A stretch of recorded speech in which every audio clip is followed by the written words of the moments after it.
Just before 10 a.m., thousands of spectators moved up the hill on number 9, like pilgrims on their way to their holy land. In a way, they were.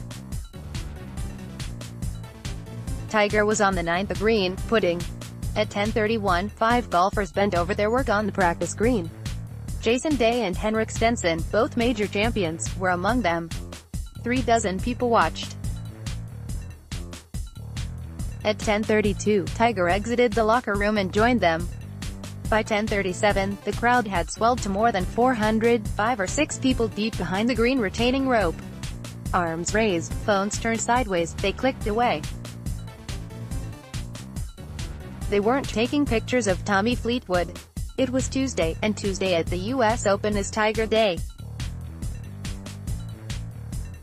Of course, when Tiger plays in a major, every day is Tiger Day, especially since he missed them all in 2016 and 2017.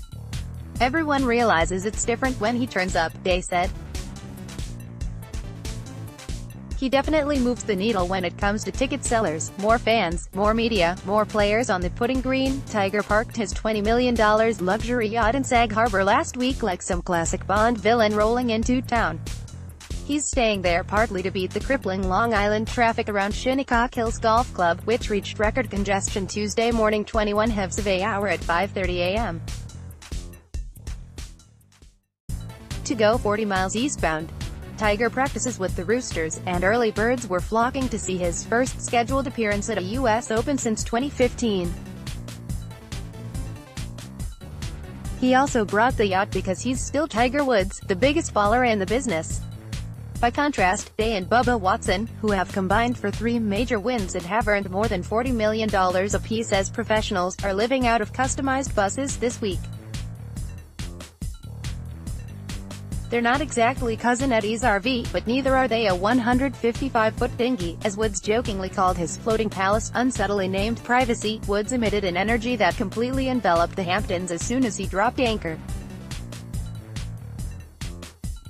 It isn't the same sorts of energy he used to give off from 1997 to the middle of 2008, when he won 14 of 46 majors, 3 of them U.S. Opens, one of those 56 miles west of here at Bethpage Black. But Tiger remains a powerful force, even if his opponents no longer fear him and his fans no longer consider him invincible.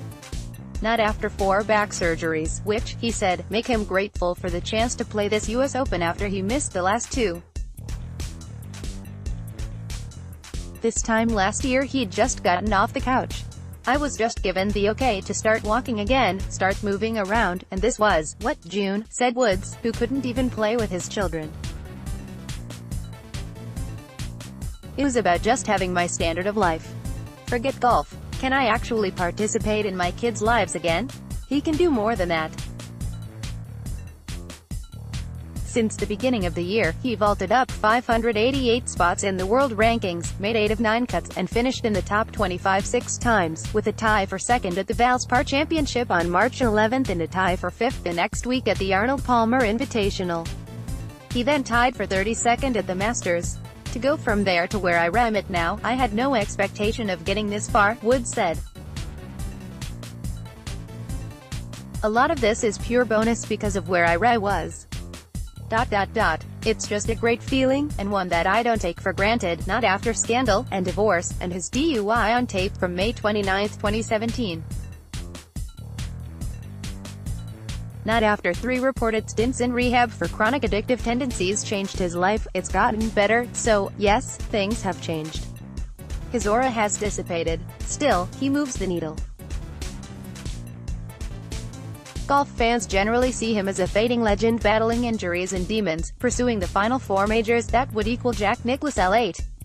Golf pros, on the other hand, see him as a faded legend whose magnificent career and magnetism made golf cooler and more lucrative than ever, but whose injuries and demons robbed him of his mojo.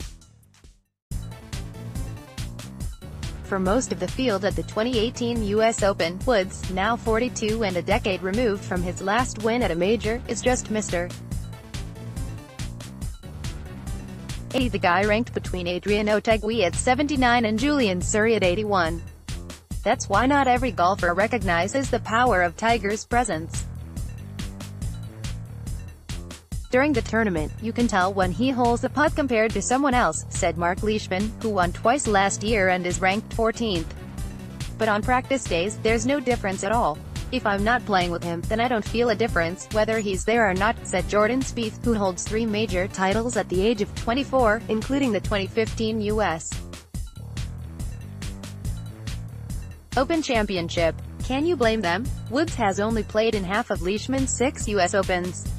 He only played in half of Spieth's 6 U.S. Opens, too.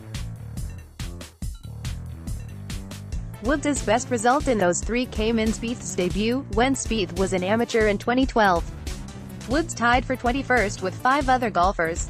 Spieth was one of them. Spieth was 1 year old when Woods took over the No.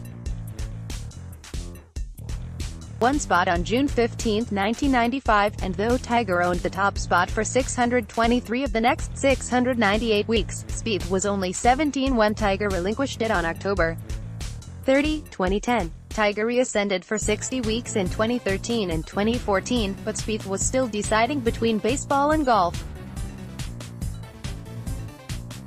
It certainly isn't necessary for every young golfer to recognize the full relevance of Woods. Most of them never experienced Woods at his best, unless they're playing with him and dealing with his massive galleries, having 2008 U.S. Open winner Eldrick Taunt Woods in the field means little more than having's 2009 U.S. Open winner Lucas Handley Glover. Still, players such as Spieth and Leishman are the exceptions.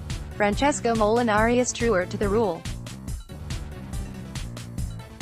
Molinari, ranked 18th, strolled up to the putting green at about 10:45. He didn't even bother to bring a putter. His eyes followed Tiger. They noticed. I got to the putting green, and there were only like 4 or 5 guys putting. And then Tiger rolls up, and there's 30 guys on the putting green, Day said, laughing. It was hard to do your work. But that's just the Tiger effect. Everyone wants to see him. Everyone wants to see what he looks like, and how big is he, or just kind of see what, I guess, the myth was behind Tiger Woods. I was like that when saw Tiger Woods for the first time. I wanted to go on the putting green and putt around next to him and stare at him. That's exactly what Molinari did, along with a few hundred fans who made the pilgrimage, many with their children, whose excitement bubbled over Tiger. Tiger. Tiger. A titter of laughter circulated the putting green. Molinari joined in. Asked if that sort of squealing was normal, Molinari shook his head and smiled. No, it's not usual, he said. It's just Tiger.